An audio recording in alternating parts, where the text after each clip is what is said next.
Hi ನಮಸ್ಕಾರ ಗೆಳೆಯರೇ, ಎಲ್ಲರಿಗೂ ನನ್ನ ಚಾನಲ್ಗೆ ಸ್ವಾಗತ. ಇವತ್ತಿನ ಈ ಸಂಚಿಕೆಯ ವಿಡಿಯೋದಲ್ಲಿ ಗಣೇಶನಿಂದ ಕುಬೇರನ ಅವನತಿ ಹೇಗೆ ಆಯಿತು ಅಂತ ನೋಡೋಣ.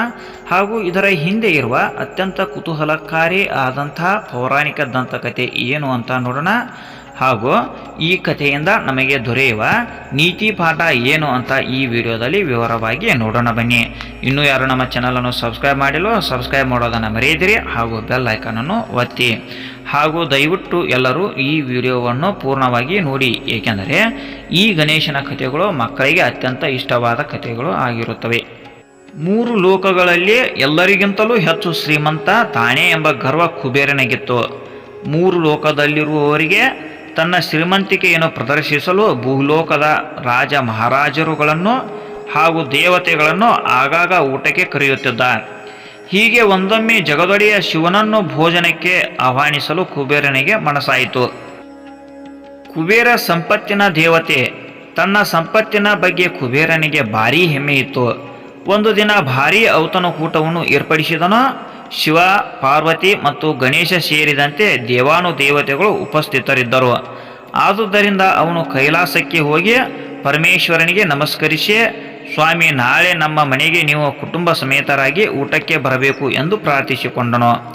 ಕುಬೇರನ ಒಳಗಿನ ಶ್ರೀಮಂತಿಕೆ ಅಹಂ ಬಲ್ಲವನಾಗಿದ್ದ. ಶಿವನು ನಕ್ಕು, ನನಗೆ ತುಂಬ ಕೆಲಸವಿದೆ ಕುಬೇರ, ಬರಲಾಗುವುದಿಲ್ಲ ಎಂದನು. ಆಗ ಕುಬೇರ, ಹಾಗಾದರೆ ಪಾರ್ವತಿ ದೇವಿಯನ್ನು ಕರೆದೊಯ್ಯುತ್ತೇನೆ ಎಂದು ಹೇಳಿದನು. ತಕ್ಷಣ ಈಶ್ವರನು, ನಾನು ಬರದೆ ಪಾರ್ವತಿ ಎಲ್ಲಿಯೂ ಬರುವುದಿಲ್ಲ, ಬೇಕಾದರೆ ಗಣೇಶನನ್ನು ಕರೆದುಕೊಂಡು ಹೋಗು ಎಂದು ಹೇಳಿದನು. ಕುಬೇರ ಅದಕ್ಕೆ ಒಪ್ಪಿ ಸಂತೋಷದಿಂದ ತನ್ನ ಮನೆಗೆ ಹೋದ. ಮರುದಿನ ಕುಬೇರನ ಅರಮನೆಗೆ ದಿವ್ಯಾಲಂಕಾರ ಆಯಿತು. 1000 ಅತಿಥಿಗಳಿಗಾಗುವಷ್ಟು ಬಗೆ ಬಗೆಯ ಭಕ್ಷ್ಯ ಭೋಜ್ಯಗಳನ್ನು ಸಿದ್ಧಪಡಿಸಿದನು. ಅತಿಥಿಗಳೆಲ್ಲರೂ ಬಂದು ಗಣಪತಿಯ ಬರುವಿಗೆ ಕಾದು ನಿಂತರು. ಕುಬೇರನ ಕಡೆಗೆ ಗಣಪತಿಯ ಆಗಮನವಾಯಿತು. ಗಣೇಶ, ಇಲ್ಲಿ ಬಾ, ಅತಿಥಿಗಳ ಪರಿಚಯ ಮಾಡಿಕೊಡುತ್ತೇನೆ ಎಂದು ಕುಬೇರನು ಗಣೇಶನಿಗೆ ಹೇಳಿದನು. ಗಣೇಶ ಹೇಳಿದನು, ನನಗೆ ತುಂಬ ಹಸಿವಾಗಿದೆ, ಮೊದಲು ಊಟ ಹಾಕು, ಆಮೇಲೆ ಪರಿಚಯ ಮಾಡಿಕೊಡುವಂತೆ ಎಂದು ಹೇಳಿದನು. ಕುಬೇರ ಗಣಪತಿಯನ್ನು ಊಟದ ಮನೆಗೆ ಕರೆದುಕೊಂಡು ಹೋಗಿ ಚಿನ್ನದ ತಟ್ಟೆಯಲ್ಲಿ ಊಟ ಇಟ್ಟನು. ಹಾಗೂ ಮಗು ಗಣೇಶ ಊಟ ಮಾಡಲು ಪ್ರಾರಂಭಿಸಿದನು. ಅಲ್ಲಿದ್ದ ಊಟವನ್ನು ಖಾಲಿ ಮಾಡಿದರೂ ಗಣೇಶನಿಗೆ ತೃಪ್ತಿ ಆಗಲಿಲ್ಲ.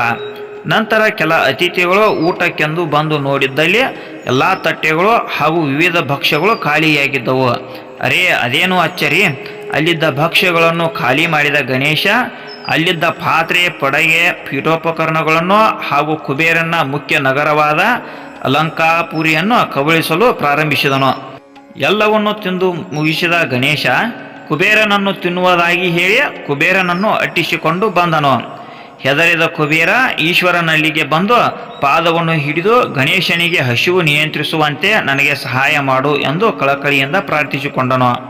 ಪರಿಹಾರ ಬಹಳ ಸರಳ ಎಂದ ಶಿವ ಕೈತುಂಬ ದ್ವಿದಳ ಧಾನ್ಯವನ್ನು ಪುತ್ರ ಗಣೇಶನಿಗೆ ನೀಡಿದನು.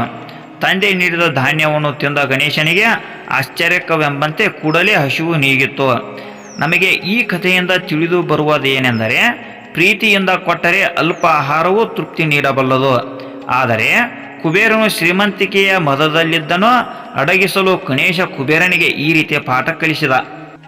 ನಿಮಗೆ ಈ ವಿಡಿಯೋ ಇಷ್ಟವಾಗಿದ್ದರೆ ಲೈಕ್ ಮಾಡಿ ಹಾಗೂ ಇತರರಿಗೂ ಶೇರ್ ಮಾಡಿ. ಇನ್ನೂ ಇಂತಹ ಉಪಯುಕ್ತ ವಿಡಿಯೋಗಳಿಗಾಗಿ ನಮ್ಮ ಚಾನಲನ್ನು ಸಬ್ಸ್ಕ್ರೈಬ್ ಮಾಡಿ ಹಾಗೂ ಬೆಲ್ ಐಕಾನನ್ನು ಒತ್ತಿ. ಇನ್ನು ಮುಂದಿನ ಸಂಚಿಕೆಯಲ್ಲಿ ಗಣೇಶನ ಮತ್ತೊಂದು ಕುತೂಹಲಕಾರಿ ದಂತಕಥೆಯೊಂದಿಗೆ ಬರೋಣ. ಧನ್ಯವಾದಗಳು.